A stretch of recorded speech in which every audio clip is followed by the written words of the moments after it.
Dengan KUHP dan KUHP baru, pengkritik pemerintah seperti Panji Pragiwaksono, kami jamin tidak akan mengalami pemidanaan sewenang-wenang. Hukum dan dua aturan hukum tersebut bukan lagi bagian dari aparatus represif penjaga kekuasaan. Polemik tayangan stand-up komedi Men's Ratio karya komika Panji Pragiwaksono terus bergulir setelah dilaporkan ke Polda Metro Jaya atas dugaan penghinaan dan juga fitnah. Menyikapi hal tersebut, Ketua Komisi 3 DPR RI Habibur Rahman menegaskan bahwa pemerintah menjamin tidak akan ada kriminalisasi terhadap pengkritik termasuk Panji. Habibur Rahman menekankan bahwa aturan hukum yang berlaku saat ini adalah KUHP dan KUHP baru yang berbeda dengan regulasi lama. Menurutnya, KUHP lama hanya berlandaskan asas monistik, di mana pemindanaan semata-mata merujuk pada perbuatan pidana. Sementara untuk KUHP baru menganut azas dualistis, yakni pemidanaan harus mempertimbangkan adanya mens rea atau sikap batin pelaku saat perbuatan dilakukan. Dengan adanya reformasi hukum pidana, ia memastikan bahwa pengkritik pemerintah tidak akan mengalami pemidanaan sewenang-wenang. Habibur Rahman menambahkan KUHP baru juga memberikan perlindungan maksimal bagi saksi tersangka maupun terdakwa. Pendampingan advokat diatur lebih aktif, sementara hakim diwajibkan mengedepankan keadilan substansif dibandingkan sekedar kepastian hukum saja. Ia mencontohkan jika sebuah pernyataan disampaikan dalam konteks kritik, maka pelaku memiliki ruang untuk menjelaskan maksudnya melalui mekanisme restoratif justice. Dengan demikian, tidak ada lagi ruang bagi kriminalisasi atau hukuman yang bersifat represif. Sebagai informasi, Men's Ratio merupakan pertunjukan stand-up komedi yang digelar oleh Panji di 11 kota besar dan puncaknya di Indonesia Arena Senayan, Jakarta pada Agustus 2025. Pertunjukan yang membahas isu sosial, politik, dan kebebasan berekspresi itu kemudian tayang di Netflix sejak Desember 2025. Materi Panji yang menyinggung sejumlah tokoh publik, mulai dari Presiden Prabowo Subianto, Wakil Presiden Gibran Rakabuming Raka, hingga pejabat dan figur publik lainnya memicu kontroversi. Angkatan Muda Nahdlatul Ulama dan Aliansi Muda Muhammadiyah kemudian melaporkan Panji ke polisi, tepatnya pada 7 Januari 2026 lalu.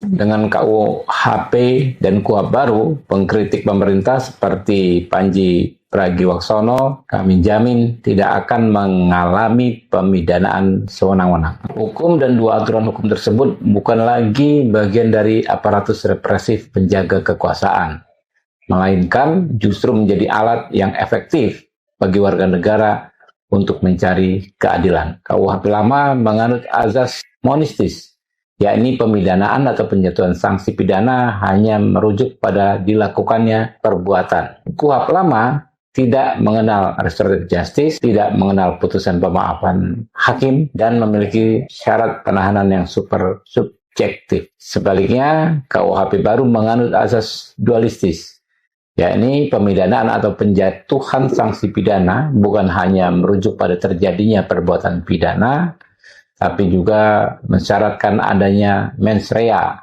atau sikap batin pada saat pidana dilakukan. Dan bahkan hakim wajib mengedepankan keadilan daripada sekedar kepastian hukum. Lalu KUHP baru mengatur bahwa saksi, tersangka, terdakwa dilindungi secara maksimal dengan cara pendampingan advokat yang bisa aktif melakukan pembelaan. Sebab kritik pasti disampaikan dalam bentuk ujaran, dan untuk memahami makna substansi ujaran yang disampaikan, maka harus dinilai atau didiskusikan bagaimana sikap batin orang yang menyampaikan ujaran tersebut. Kalau si pelaku menyampaikan ujaran dengan maksud menyampaikan kritik, maka tinggal dia sampaikan argumentasi, dan dia punya kesempatan yang besar untuk menjelaskan maksudnya tersebut pada saat pelaksanaan mekanisme restoratif justice. Jadi insya Allah ya teman-teman, nggak akan ada lagi yang disebut-sebut kriminalisasi dan lain sebagainya.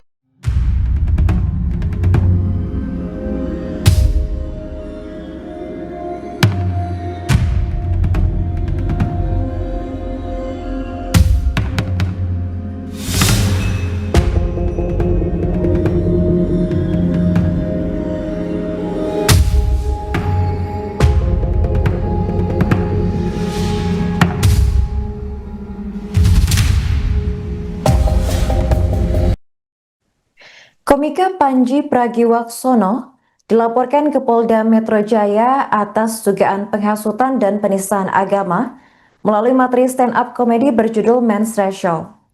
Laporan tersebut diajukan oleh Angkatan Muda Nahdlatul Ulama atau NU bersama dengan Aliansi Muda Muhammadiyah pada Kamis 8 Januari 2026 dini hari dan telah teregistrasi dengan nomor LP-166-I-2026-SPKT-Polda Metro Jaya. Direktur Reserse Kriminal Umum Polda Metro Jaya yakni Kombes Iman Imanuddin menyampaikan bahwa penyidik sudah menjadwalkan pemeriksaan terhadap para pelapor. Ia menambahkan pihaknya juga akan meminta keterangan dari sejumlah ahli untuk menilai batasan antara kebebasan berekspresi, seni di ruang publik, dan potensi pelanggaran pidana. Menurut Iman, langkah ini dilakukan agar proses hukum berjalan profesional, proporsional, dan juga berimbang. Ia menegaskan bahwa alat bukti tidak hanya berasal dari pelapor, tetapi juga dikumpulkan langsung oleh para penyidik.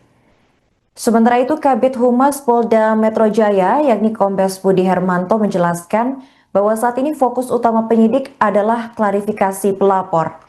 Ia menyebut ada 3 barang bukti yang sedang dianalisis, yakni sebuah flash disk berisi video, dokumen tangkapan layar percakapan, serta sejumlah foto. Budi menekankan bahwa Polri tidak menutup ruang kritik, namun setiap pernyataan di ruang publik tetap harus ditelaah apakah sekedar candaan atau mengandung unsur pidana. Ia memastikan penyidik diberi ruang untuk bekerja secara profesional dan juga transparan. Sebelumnya diketahui ratusan massa dari Gerakan Kader Umat Islam menggelar demonstrasi di depan kantor Kementerian Komunikasi dan Digital atau Komdigi Gambir, Jakarta Pusat pada Senin 12 Januari. Mereka menuntut agar tayangan Men's Ratio segera dihapus dari Netflix karena dianggap melecehkan ibadah sholat dan simbol-simbol sakral dalam Islam. Koordinator aksi Fakhrullah Jasadi menilai materi Panji itu telah melukai perasaan umat dan berpotensi menimbulkan kegaduhan sosial. Ia mendesak pemerintah melalui Komdigi untuk memperketat pengawasan konten digital serta menindak tayangan yang dinilai provokatif dan berpotensi mengganggu ketertiban umum.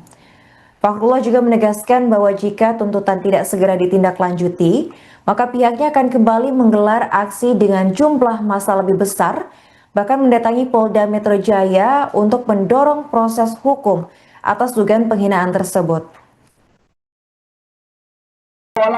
Hari ini kita lihat kawan-kawan, di mana kita duga Bang Panji selaku komedi atau stand up komedi yang hari ini sangat mengecilkan, sangat mengecewakan untuk kita umat Islam, kawan-kawan. Kenapa? Materinya menyinggung soal agama, seolah-olah agama itu menjadi bahan tertawa sebagai bahan permainan, kawan-kawan. Saya hormati kepada abang-abang kepolisian yang eksis dalam menjaga. Download Tribun X sekarang, menghadirkan lokal menjadi Indonesia.